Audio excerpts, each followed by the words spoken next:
Hakim Pengadilan Tipikor Jakarta menjatuhkan vonis hukuman pidana 5 tahun penjara dan denda sebesar 400 juta rupiah karena Edi Prabowo dinilai terbukti menerima suap senilai 25,7 miliar rupiah terkait izin ekspor benih lobster. Selain menjatuhkan hukuman pidana, hakim juga mencabut hak politik Edi Prabowo untuk dipilih dalam jabatan publik selama 3 tahun. Pidana yang dijatuhkan kepada Edi Prabowo lebih ringan dari tuntutan jaksa penuntut umum. Sebab dalam tuntutan, jaksa meminta hak politik Edi dicabut selama 4 tahun.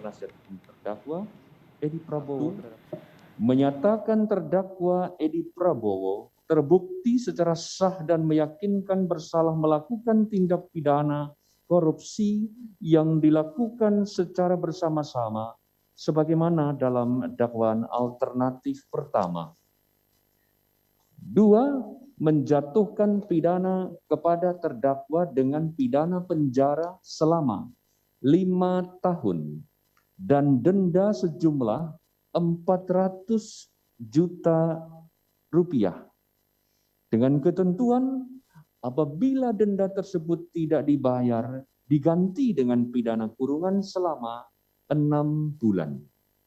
3. Menghukum terdakwa untuk membayar uang pengganti sejumlah 9.487.447.219 rupiah dan uang sejumlah 77.000 dolar Amerika Serikat dengan memperhitungkan uang yang telah dikembalikan oleh terdakwa, menjatuhkan pidana tambahan terhadap terdakwa. Jadi hasil ini masih tidak sesuai dengan fakta-fakta persidangan, tapi ya inilah proses peradilan di kita. Saya akan terus melakukan proses, tapi kasih saya waktu berpikir. Masih ada. Terima kasih.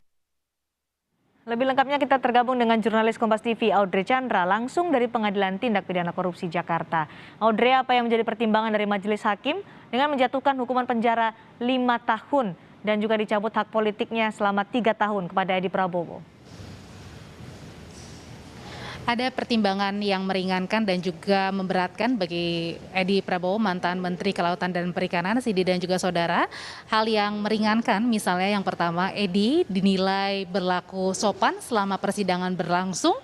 Kemudian yang kedua, hal yang meringankan bagi Edi Prabowo adalah ia tidak pernah terkena kasus hukum sebelumnya. Jadi ini baru pertama kali Edi Prabowo terkena kasus hukum. Sementara untuk hal yang memberatkan adalah sebagai penyelenggara negara, Edi Prabowo tidak mendukung langkah dari Indonesia untuk memberantas korupsi, dan yang kedua adalah sebagai penyelenggara, Edi juga tidak mencerminkan perlakuan yang baik atau kelakuan yang baik yang bisa dicontoh oleh masyarakat. Itulah dua hal yang memberatkan dan juga dua hal yang meringankan sebelum majelis hakim tadi memutus apa yang sudah diputuskan untuk 5 tahun penjara, 400 juta rupiah subsidi 6 bulan kurungan serta uang pengganti 9,68 miliar rupiah dan 77.000 dolar Amerika Serikat atau diganti pidana 2 tahun penjara oleh kepada Edi Prabowo. Sementara memang ada sedikit ya hal yang memang meringankan yang berbeda dengan jaksa penuntut umum, bahwa pada kala itu jaksa penuntut umum meminta agar hak politik Edi Prabowo dicabut selama 4 tahun, tapi tadi oleh majelis hakim hanya diberikan hak politiknya untuk dicabut selama 3 tahun saja. Lebih kurang memang hampir sama dengan apa yang didakwakan oleh jaksa penuntut umum yang sudah diputuskan oleh majelis hakim. Tadi setelah keputusan oleh majelis hakim, tadi majelis juga menanyakan pendapat baik oleh jaksa penuntut umum, Komisi Pemberantasan Korupsi dan juga kepada terdakwa, terpidana Edi Prabowo dan juga kuasa hukumnya. Sama-sama masing-masing berpikir-pikir dahulu terhadap apa yang sudah diputuskan oleh majelis hakim.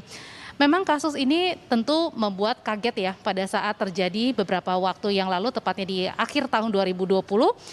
Sebenarnya awal-awalnya Edi Prabowo pada saat menjabat sebagai mantan Menteri Kelautan dan Perikanan, ia menginginkan agar benih ekspor lobster dicabut, artinya adalah boleh melakukan ekspor kembali. Sebelumnya pernah dilarang juga oleh Susi Pujiastuti. Kala itu Edi mengatakan bahwa ekspor harus dilakukan untuk benih lobsternya agar membantu kesejahteraan dari petani. Tapi bukannya membantu kesejahteraan petani, malah ini mensejahterakan Edi dan kawan-kawannya, malah merugikan petani Indonesia yang juga bergantung kepada benih lobster untuk bisa hidup sehari-harinya.